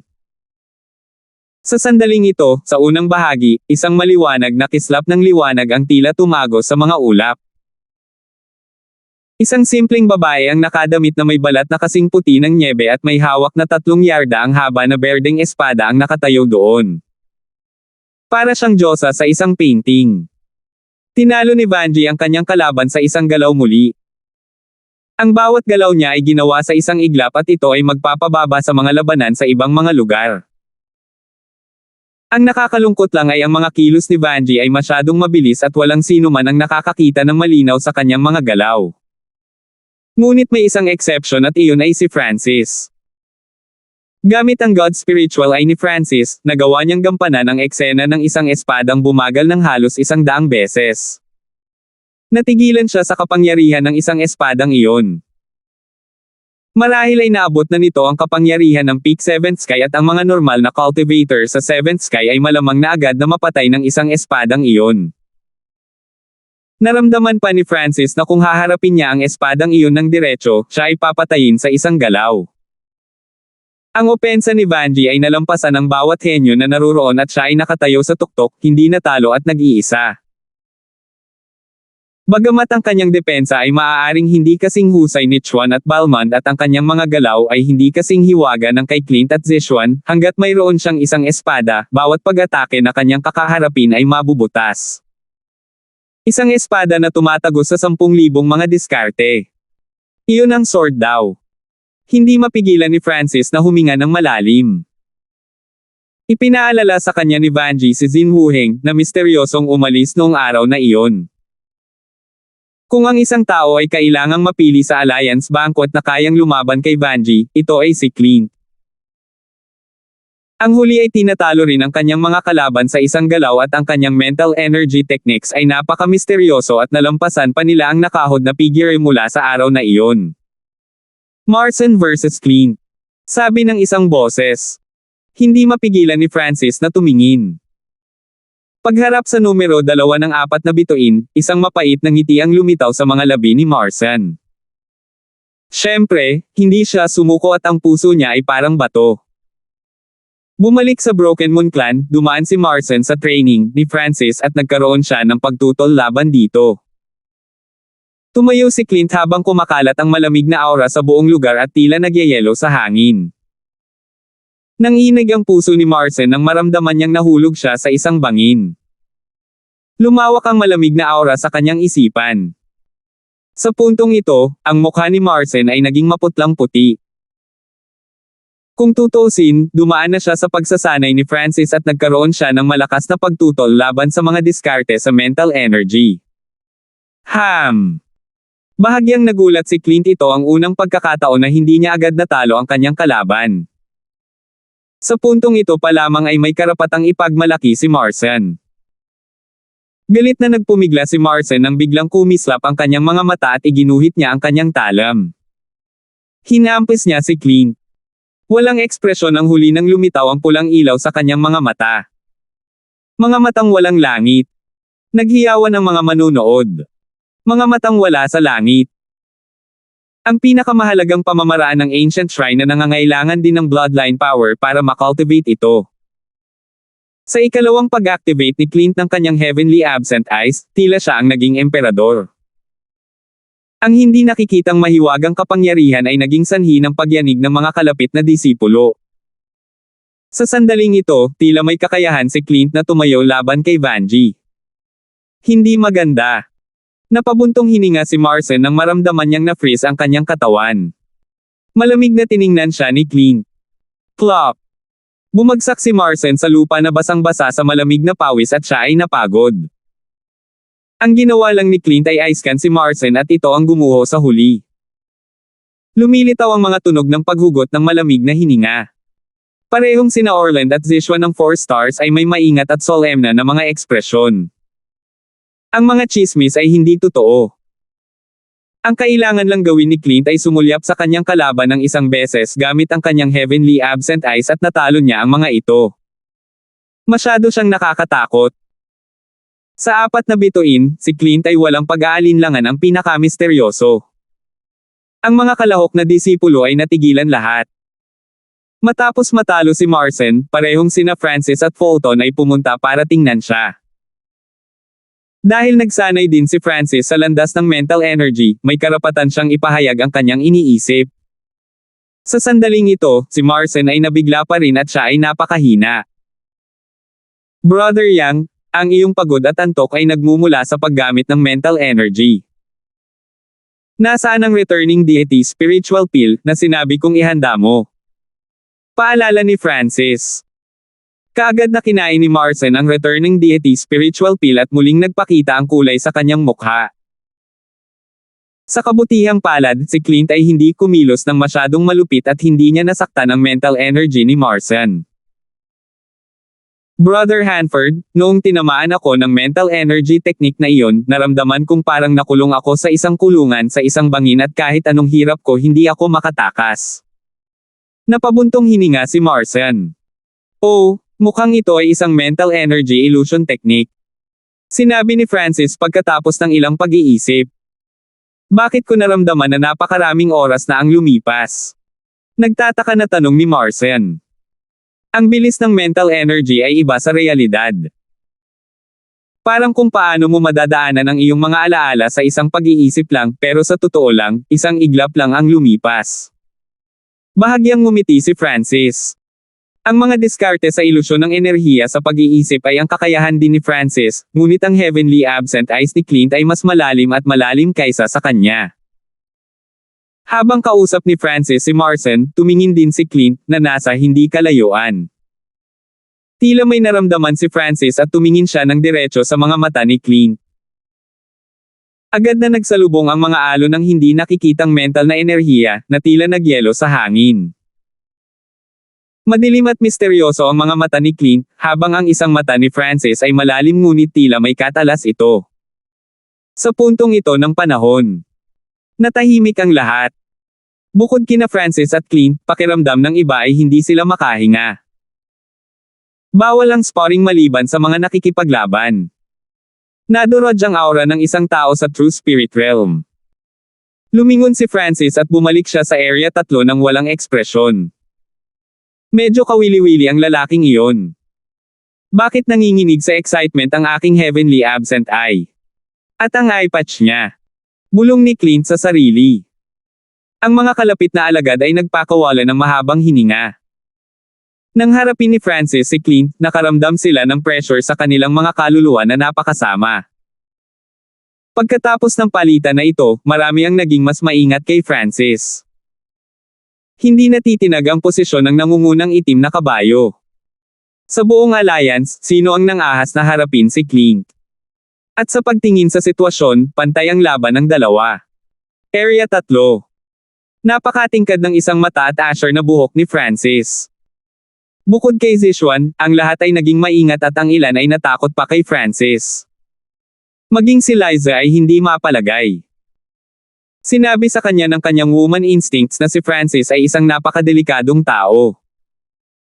Namilog ang mga mata niya at hindi niya maiwasang mag-alala na masyadong padalos-dalos ang aksyon na ginagawa siyang kaaway. At sa pagtingin sa Alliance Banquet na ito, hindi masama ang mga performance ng mga disipulo ng Broken Moon Clan. Sina Francis at Balmond ay dalawang itim na kabayo at hindi nadungisan ni Marcin ang titulo ng head disciple. Ang iba pang core disciplines, gaya ni Fulton at Rina, lahat ay may magagandang performance din. Sa spectating stand, ang Lin Moon Clan, Silver Moon Clan at Secluded Jade Palace, na malapit sa Broken Moon Clan, ay nabigla sa ipinakitang lakas ng Broken Moon Clan sa nakababatang henerasyon. Lalo na ito para sa Silver Moon Clan at Secluded Jade Palace, na nakagawa ng mas mahusay kaysa sa Broken Moon Clan sa nakaraang Alliance Banquet. Ngunit sa pagkakataong ito, madaling naabutan ng huli ang dalawang clans. Ang mas mataas na awtoridad ng Lin Moon Clan ay bahagyang mas mahusay. Kahit na ang nakababatang henerasyon ng Broken Moon Clan ay mahusay sa oras na ito, walang sinumang tunay na pinuno at wala sa kanila ang maaaring maging isa sa mga bituin. Ngumiti ang unang elder ng Lin Moon Clan. Gayunpaman, sa panig ng Lin Moon Clan, mayroon pa rin silang isa sa apat na bituin, sina Orland at Angelica, isa sa mga itim na kabayo. Kasabay nito, sa isang sulok ng isang spectating stand, ang mga tao mula sa Iron Dragon Country ay natahimik lahat habang pinapanood nila ang Alliance Banquet ng may lamig, pangungutya at panghahamak. Mukhang ang 13 countries ay walang gaanong henyo. Ang 4 stars lang ang possible. Isang malamig na boses ang narinig mula sa isang misteryosong figure na nakasuot ng itim na hindi makita ang mukha. Sa panig ng Broken Moon Clan, hindi ba nagkakaroon ng digmaan ang Iron Dragon Country sa Skyrich Country? Bakit may oras pa silang panoorin ang Alliance Banquet? Walang ekspresyong tanong ni First Elder. Sa oras na ito, isang boses ang tumunog sa lugar 3, Francis versus Zishuan. Salamat po at sinamahan ninyo ako, ingat lagi mga master.